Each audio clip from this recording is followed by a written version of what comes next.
जय हिंद। नमस्कार दोस्तों, आज हम आप सभी लोगों को अलंकार पढ़ाएंगे कि अलंकार किसे कहते हैं, अलंकार कितने प्रकार के होते हैं और ट्रिक के माध्यम से समझते हैं। अलंकार कहते हैं काव्य की शोभा बढ़ाने वाले तत्वों को अलंकार कहते हैं। काव्य की शोभा बढ़ाने वाले तत्वों को अलंकार कहते हैं।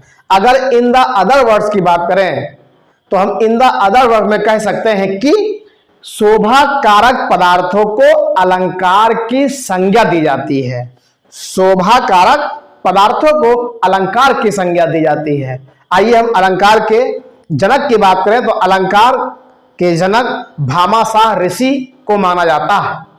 अलंकार के जनक भामाशाह ऋषि को माना जाता है। और अलंकार के प्रकार की बात करें तो अलंकार मुख्यतः 3 प्रकार के होते हैं। नंबर 1 शब्दालंकार, और नंबर 2 अर्थालंकार, और नंबर 3 उभयालंकार। तो अलंकार 3 प्रकार से डिवाइड किया गया है।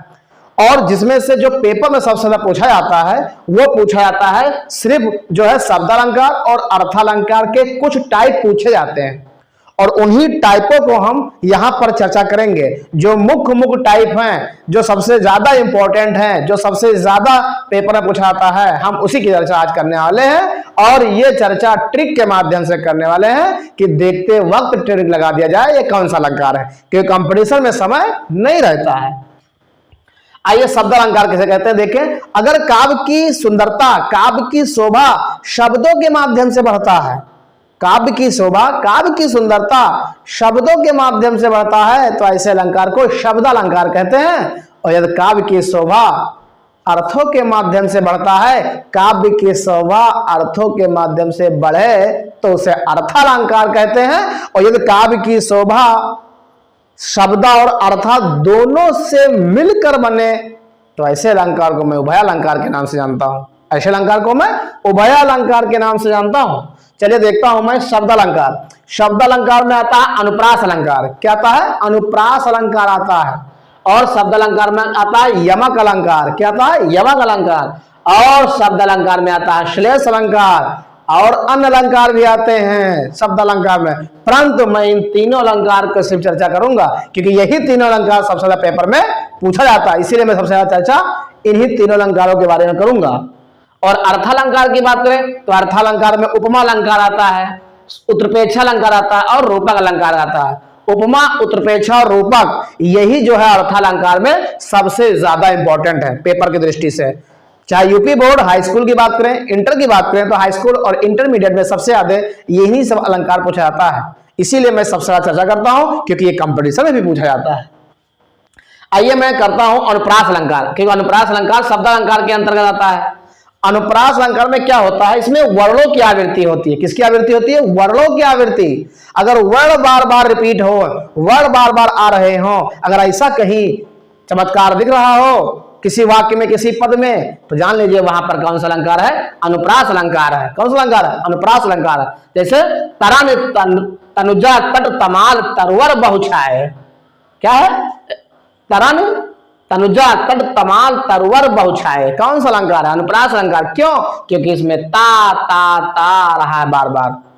ये चंदू के चाचा ने चंदू के चाचा सुनाया था, वो भी चाचा उसमें आ रहा है। सही है, तो उसमें भी कौन सा अलंकार होगा? अनुप्रास अलंकार होगा। चलिए मैं देखता हूं यमक अलंकार। यमक अलंकार में क्या होता है? यहां शब्दों की आवृत्ति होती है। किसकी आवृत्ति होती है? शब्दों की आवृत्ति होती है। तो शब्द की आवृत्ति मतलब शब्द बार बार आता है पर उसके अर्थ अलग अलग होते हैं, इसलिए वहां पर कौन सा अलंकार होता है? यमक अलंकार होता है। जैसे सजना है मुझे सजना के लिए, सजना है मुझे सजना के लिए। एक सजना का अर्थ है सजना, तैयार होना, रेडी होना, प्रिपेयर होना, और एक सजना का अर्थ यहां है प्रीतम, जिसके लिए वो तैयार हो रही है। और जैसे कनक कनकते सौगुने माँ दत्ता का वो खाए बौराए वो पाए बौराए, इसमें भी तो यमक अलंकार है। एक कनक का मतलब धतूरा होता है, एक कनक का मतलब क्या होता है? सोना।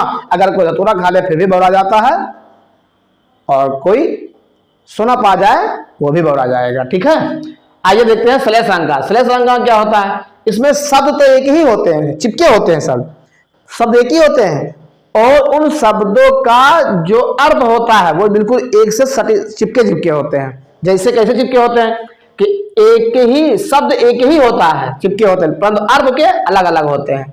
शब्द एक ही होते हैं परंतु अर्थ अलग अलग होते हैं। रहीमन पानी राखिए, रहीमन पानी राखिए, बिन पानी सब सून, पानी गए न उबरे, मोती मानस चून। देखो यहाँ पानी के अलग अलग अर्थ है। पानी, रहीमन पानी राखिए, बिन पानी सब सून, ठीक है। तो यहाँ पानी का अर्थ भिन्न भिन्न है, ठीक है। एक पानी का अर्थ होता है पानी पानी हो जाना, लज्जा। एक पानी का अर्थ होता है कि जल होता है, और एक पानी का मतलब होता है स्वाभिमान। क्या होता है? स्वाभिमान। तो देखो पानी वही है लेकिन अर्थ देखो अलग अलग है, इसे श्लेष अलंकार कहते हैं। आइए मैं अब पहुंच रहा हूं कहां? अर्थालंकार में पहुंच रहा हूं, उपमा अलंकार। तो अर्था अलंकार देखिए, उपमा अलंकार, इसमें क्या होता है? शा, सी, से, सो जैसा आज शब्द आते हैं तो वहां पर क्या होता है? उपमा अलंकार होता है। और ये उपमा अलंकार किसका भेद है? ये है अर्थालंकार का भेद। किसका है? अर्थालंकार का भेद। जैसे पीपर पात सरिस मन डोला, पीपर पात सरिस मन डोला, तो देखो सरिस आया, मन आया डोला, पीपर पात सरिस मन डोला, तो सात सी से आ रहा है। यहाँ कौन सा अलंकार? उपमा अलंकार होगा। हाय फूल सी कोमल बच्ची, हाय फूल सी देखो आ गया, कोमल बच्ची, कौन सा अलंकार है? उपमा अलंकार है। आइए उत्प्रेक्षा की बात करते हैं। उत्प्रेक्षा में क्या होता है? इसमें ट्रिक है।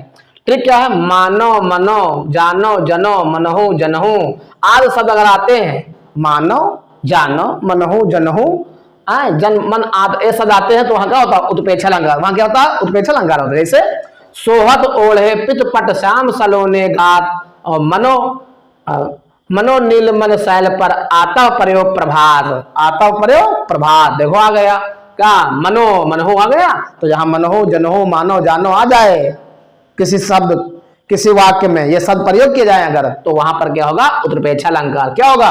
उत्प्रेक्षा अलंकार। और रूपालंकार देख लीजिए। ये रूपक अलंकार ट्रिक है कि इसमें योजक चिन्ह होता है। क्या होता है? योजक चिन्ह। और योजक चिन्ह होता है और सा सी से जैसे आद नहीं लगे होते हैं। तो सा सी से आज जैसे नहीं लगे होते हैं जबकि योजक चिन्ह इसमें होता है। जैसे चरण कमल बंदो हर राई, चरण कमल बंदो हर राई, तो चरण कमल में योजक चिन्ह होगा लेकिन सात सी से नहीं होगा। पायोजी मैंने राम रतन धन पायो, पायोजी मैंने राम रतन धन पायो, तो इसमें भी योजक चिन्ह होगा परंतु परंतु परंतु सासी से जैसा नहीं लगा होगा। तो अगर ऐसे आ जाए तो कौन सा अलंकार होगा? रूपक अलंकार।